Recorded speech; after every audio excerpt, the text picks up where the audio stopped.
Hello అందరికీ welcome to my channel. ఇవాళ నేను కాళ్ళచారు చేస్తున్నాను. దానికోసం స్టవ్ పైన కుక్కర్ పెట్టి ఆయిల్ వేసి ఆయిల్ వేడైన తర్వాత ఉల్లిపాయ వేసుకొని ఫ్రై చేసుకోవాలి.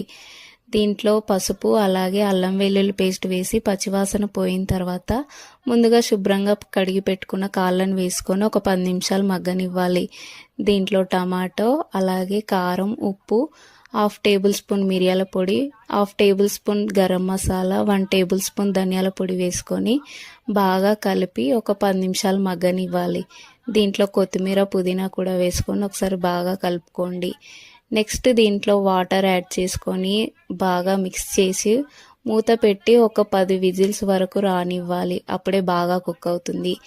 ఇది హీట్ అంతా తగ్గిన తర్వాత మూత తీసి ఒకసారి బాగా కలుపుకొని ఫైనల్గా కొత్తిమీర యాడ్ చేసుకొని ఒక 5 మినిట్స్ స్టవ్ ఆన్ చేసుకుంటే ఎంతో టేస్టీగా కాళ్ళచారు రెడీ. మీరు కూడా ట్రై చేయండి.